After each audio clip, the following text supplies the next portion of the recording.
আসসালামু আলাইকুম দর্শক, গত কিছুদিন আগে মার্কিন যুক্তরাষ্ট্র অর্থাৎ বিশ্বের ১ নম্বর পরাশক্তি আমেরিকা, যেটাকে ইউনাইটেড স্টেটস অফ আমেরিকা বলে, সেই আমেরিকা হঠাৎ করে বলা নাই করা নাই ভেনেজুয়েলার নির্বাচিত রাষ্ট্রপতিকে আমেরিকা অ্যাটাক করেছে। ওই জায়গাটা অ্যাটাক করে উঠিয়ে নিয়ে গেছে মাদুরো এবং তার স্ত্রীকে উঠিয়ে নিয়ে গেছে আমেরিকাতে, নিউ ইয়র্কে।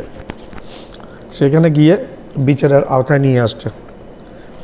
আমেরিকার এই সমস্ত কর্মকাণ্ড একটা ন্যাক্কারজনক ঘটনা, যেটা আন্তর্জাতিক রীতিনীতির চরম বরখেলাপ। আন্তর্জাতিক রীতিনীতিতে এটা হতে পারে না। জাতিসংঘের, যদি আমরা জাতিসংঘকে মানি, সেই হিসেবে এই ঘটনা আমেরিকা করতে পারে না। কিন্তু বিশ্বের এক পরাশক্তি, তার বিরুদ্ধে কে কথা বলবে? সে উঠিয়ে নিয়ে গেছে।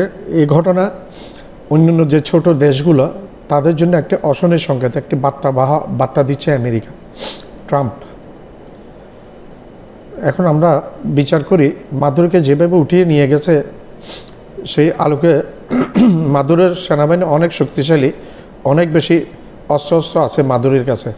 কিন্তু হলে কী হবে? এগুলা পুরনো আমলের সোভিয়েত অস্ত্র।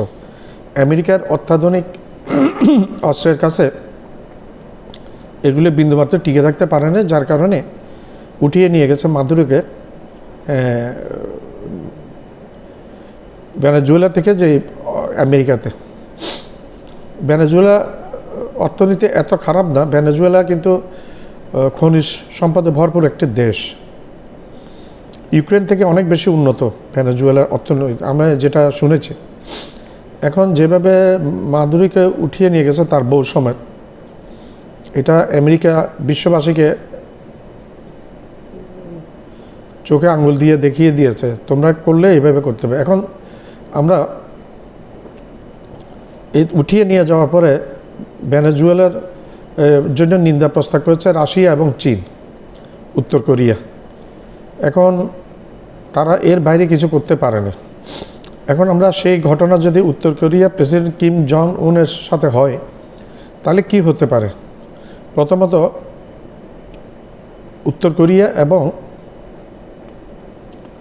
ভেনেজুয়েলা একই রকম দেশ না।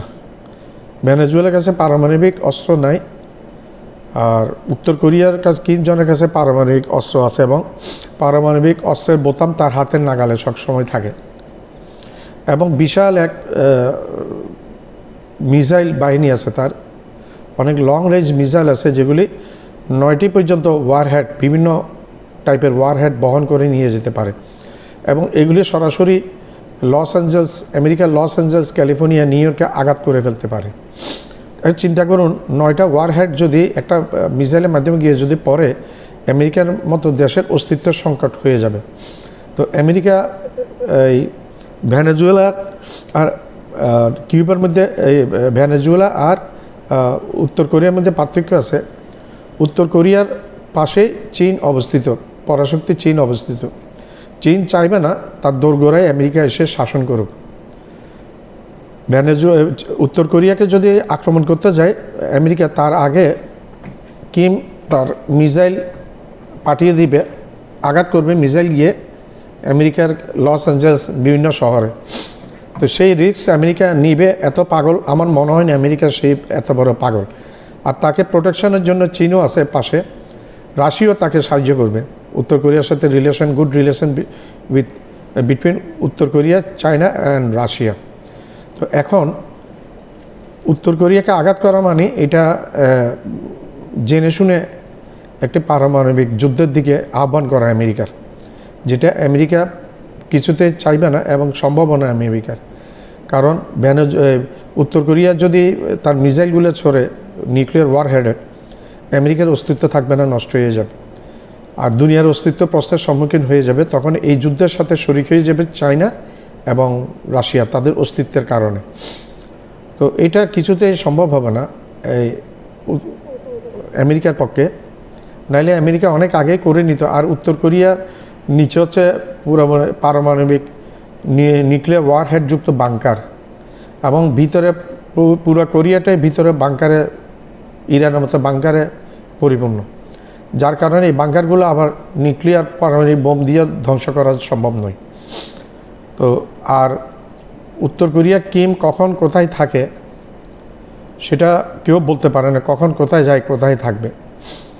কিন্তু ভেনেজুয়েলা মাদুরোর ক্ষেত্রে মাদুরোর বাহিনীর ভিতরে সিআইএ এর এজেন্ট ছিল, যারা প্রতিনিয়ত আমেরিকাকে তথ্য দিয়ে উপাত্ত দিয়ে সাহায্য করেছে, যার ফলে খুব বেশি ব্যাক পেতে হয় না। সামান্য সামরিক আঘাতে উত্তর কোরিয়ার ভেনেজুয়েলার প্রেসিডেন্ট মাদুরোকে উঠিয়ে নিয়ে গেছে তার বউ সমেত, যেটা কোনো ক্রমে সম্ভব হবে না উত্তর কোরিয়ার ক্ষেত্রে। কারণ এখানে চায়নার তীক্ষ্ণ নজর থাকবে আমেরিকার দিকে, উত্তর কোরিয়া তো আছে, সাথে রাশিয়ারও নজর থাকবে। এই তিনটি দেশ, চায়না, রাশিয়া, উত্তর কোরিয়া, তিনটি পারমাণবিক শক্তিশালী দেশ তখন আমেরিকাকে আঘাত করে বসবে, যার পরিণতি হবে আমেরিকাকে আঘাত করলে আমেরিকাও ছাড়বে না, যার পরিণতি হবে বিশ্বে পুরোপুরি ধ্বংস হয়ে যাবে, মানব সভ্যতা পুরোপুরি বিনষ্ট হয়ে যাবে। যেটা আমরা মানবতাবাদ মানুষ, আমরা হিউম্যানিটি সম্পর্কে আমাদের দরদ আছে, আমরা কিছুতে চাইবে না পারমাণবিক যুদ্ধের দিকে এগিয়ে যাক আমেরিকা। কিন্তু ট্রাম্পের কার্যকলাপে উগ্রতা, ট্রাম্পের অহমিকা, এগুলো একটা দেশের অহমিকা, এরকম প্রেসিডেন্টের মধ্যে যদি এত অহমিকা থাকে সেই দেশটার ভাগ্যে কিন্তু করুণ পরিণতি বইয়ে আনে। যা হোক, আমরা অপেক্ষা করি, দেখা যাক কী হয় ভবিষ্যতে। মাদুরোকে গ্রেফতার এক নজিরবিহীন ঘটনা নাকি কিম জং উনের জন্য ভয়ঙ্কর বার্তা? নিউ ইয়র্কের ফেডারেল আদালতের সামনে হেলিকপ্টার থেকে নেমে আসা একজন বন্দী রাষ্ট্রপ্রধানের ছবিটি যেন বিশ্ববাসীর মনে ভীষণভাবে দগদগে ক্ষত সৃষ্টি করেছে। ভেনেজুয়েলার নিকোলাস মাদুরোকে হাতকড়া পরানো অবস্থায় আদালতের কাঠগড়ায় দাঁড় করানোর সেই দৃশ্যটি একটাই প্রশ্ন তুলেছে, যা বিশ্ব রাজনীতির সমীকরণকে তছনছ করে দিয়েছে। ক্ষমতার গতিশীলতা এবং আন্তর্জাতিক নীতিমালার যে চিত্র, তা যেন এক লহমায় বদলে গেছে। গোটা বিশ্ব একদিকে যেমন স্তম্ভিত ও বিস্মিত, অন্যদিকে তেমনি এক ভয়ানক কৌতূহলে ঘিরে ধরেছে এই ঘটনাকে। এরপরই একটি প্রশ্ন বিশ্বজুড়ে ঘুরপাক খাচ্ছে, যার উত্তর খুঁজতে গিয়ে কূটনীতিক মহলে শুরু হয়েছে তীব্র জল্পনা কল্পনা। প্রশ্নটি হলো, যদি মার্কিন যুক্তরাষ্ট্র একজন নির্বাচিত রাষ্ট্রপ্রধানকে এভাবে গ্রেফতার করে আইনের কাঠগড়ায় দাঁড় করাতে পারে, তাহলে কি ডোনাল্ড ট্রাম্প বা তার উত্তরসূরিরা উত্তর কোরিয়ার একনায়ক নেতা কিম জং উনকেও একইভাবে খাঁচায় বন্দি করার সাহস দেখাতে পারেন? আপাতমস্তক দেখলে মনে হতেই পারে বিশ্বের একমাত্র মহাশক্তি হিসেবে যুক্তরাষ্ট্র যা খুশি তাই করতে পারে। কিন্তু রাজনীতির কাঠুরে মেঝেতে পা রাখলে বাস্তবতার মুখোমুখি হতে হয়, যা অনেক বেশি কঠিন এবং জটিল। মাদুরো এবং কিম জং উনের মধ্যে বিদ্যমান পার্থক্য কেবল দুটি ব্যক্তিত্বের মধ্যেই সীমাবদ্ধ নয়, বরং এটি ভূরাজনৈতিক এবং সামরিক কৌশলগত বাস্তবতার এক বিশাল ব্যবধান। এই প্রশ্নের উত্তর খুঁজতে গেলে প্রথমেই যেটি সামনে আসে তা হলো সামরিক বাস্তবতার পার্থক্য। নিকোলাস মাদুরোর হাতে যে সামরিক শক্তি ছিল তা মূলত পুরনো আমলেই ট্যাঙ্ক, কামান এবং প্রচলিত অস্ত্রশস্ত্রে ভরপুর। মার্কিন যুক্তরাষ্ট্রের অত্যাধুনিক সামরিক বাহিনীর কাছে সেগুলো ছিল কার্যত নিষ্প্রভ এবং অচল। কিন্তু কিম জং উনের ক্ষেত্রে চিত্রটি একেবারেই উল্টো। তার আঙুলের ডগায় রয়েছে পারমাণবিক বোমার মারণাস্ত্রের সুইচ। উত্তর কোরিয়ার আন্তঃমহাদেশীয় ব্যালিস্টিক ক্ষেপণাস্ত্র বা ICBM এর পাল্লা এতই দীর্ঘ যে সেগুলো সরাসরি ওয়াশিংটন ডিসি বা লস অ্যাঞ্জেলেসের মতো মার্কিন শহরগুলোতে আঘাত হানতে সক্ষম। ফলে কিম জং উনকে স্পর্শ করার অর্থ হলো একটি পূর্ণমাত্রায় পারমাণবিক যুদ্ধকে আমন্ত্রণ জানানো। এমন একটি ঝুঁকি যে যুক্তরাষ্ট্র কখনোই নিতে প্রস্তুত নয়। একটি পারমাণবিক যুদ্ধের ফলাফল হবে পারস্পরিক নিশ্চিত ধ্বংস, যা মানব সভ্যতার জন্য এক চূড়ান্ত বিপর্যয় ডেকে আনবে। মাদুরোকে গ্রেফতার করা হয়েছিল একটি প্রচলিত সামরিক ও গোয়েন্দা অভিযানের মাধ্যমে, কিন্তু কিমের বিরুদ্ধে এমন কোনো পদক্ষেপ করার আগেই পিয়ংইয়ং থেকে ছোড়া হবে প্রথম ক্ষেপণাস্ত্রটি। যে কোনো মার্কিন শহরে সেই ক্ষেপণাস্ত্র আঘাত হানার আগেই বিশ্ব এক ভয়াবহ পরিস্থিতির মুখোমুখি হবে। এরপরই আসে ভৌগোলিক অবস্থান এবং আন্তর্জাতিক রাজনীতির কাঠামো, যা এই দুই ঘটনার মধ্যে এক বিশাল খাত তৈরি করেছে। ভেনেজুয়েলা যুক্তরাষ্ট্রের দোরগোড়ায় অবস্থিত, যাকে ওয়াশিংটন তার পেছনের উঠোন হিসেবে বিবেচনা করে। সেখানে হস্তক্ষেপ করা মার্কিন পররাষ্ট্রনীতির এক পুরনো অভ্যাস। কিন্তু উত্তর কোরিয়া হলো চীনের অবিচ্ছেদ্য অবিচ্ছেদ্য প্রতিবেশী এবং একটি কৌশলগত বাফার জোন। কিম জং উনের পতন মানেই চীনের সীমান্তে মার্কিন সেনাদের উপস্থিতি। বেইজিং কখনোই তার এই নিরাপদ বলয় বা বাফার জোন ধ্বংস হতে দেবে না। একটি ঐতিহাসিক দৃষ্টিকোণ থেকে দেখলে কোরিয়ান যুদ্ধের পর থেকেই চীন উত্তর কোরিয়াকে একটি প্রতিরক্ষামূলক রাষ্ট্র হিসেবে বজায় রেখেছে, যাতে মার্কিন প্রভাব তার সরাসরি সীমান্ত থেকে দূরে থাকে। মাদুরোর বেলায় রাশিয়া এবং চীন শুধু কূটনৈতিক বিবৃতি দিয়ে নিন্দা জানিয়েছিল, কিন্তু কিমের বেলায় তারা সরাসরি যুদ্ধে জড়িয়ে পড়তে পারে। এটি আর কোনো আঞ্চলিক সংঘাত হবে না, বরং দুই পারমাণবিক শক্তি মার্কিন যুক্তরাষ্ট্র এবং চীনের মধ্যে এক সরাসরি সংঘর্ষের দিকে ঠেলে দিবে, যার পরিণতি ভাবা সম্ভব নয়। সবশেষে গোয়েন্দা তথ্য এবং অভ্যন্তরীণ নিরাপত্তার দিক থেকেও এই দুই পরিস্থিতি সম্পূর্ণ ভিন্ন। মাদুরোর প্রশাসনের ভেতরে যুক্তরাষ্ট্রের গোয়েন্দা সংস্থার ইনফরমার বা চর ছিল।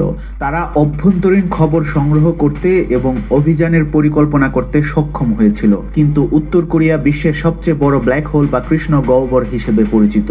সেখানে কোনো বিদেশি গোয়েন্দা সংস্থার পক্ষে তথ্য বের করা প্রায় অসম্ভব। দেশটিতে এতটাই কঠোর তথ্য নিয়ন্ত্রণ এবং গোপনীয়তা বজায় রাখা হয় যে কিম কোথায় ঘুমান, কোথায় থাকেন, কখন কোথায় যান সে সম্পর্কে কোনো নির্ভরযোগ্য তথ্য পাওয়া প্রায় অসম্ভব। এছাড়াও উত্তর কোরিয়ার মাটির নিচে রয়েছে বিশাল এক বাংকার শহর। উপর থেকে বোমা মেরে বা কমান্ডো পাঠিয়ে কিমকে ধরার অভিযানটি হবে আত্মঘাতী।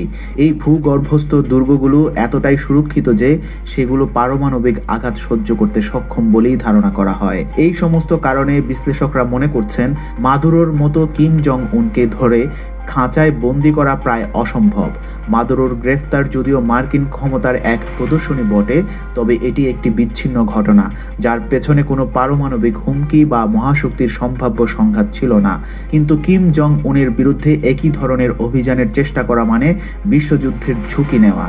যুক্তরাষ্ট্র যদিও সামরিকভাবে অত্যন্ত শক্তিশালী, তবে তারাও একটি পারমাণবিক শক্তির সাথে সরাসরি যুদ্ধে জড়িয়ে পড়ার ঝুঁকি নিতে চাইবে না। এছাড়াও চীনের সরাসরি হস্তক্ষেপের আশঙ্কা এই পরিস্থিতিকে আরও জটিল করে তোলে। মাদুরোর ক্ষেত্রে যেখানে রাশিয়া এবং চীন শুধু কূটনৈতিক ভাষ্য দিয়ে সীমাবদ্ধ ছিল, সেখানে কিমের ক্ষেত্রে তারা সামরিকভাবে হস্তক্ষেপ করতে পারে, যা একটি অপ্রত্যাশিত এবং বিপর্যয়কর পরিণতি ডেকে আনতে পারে।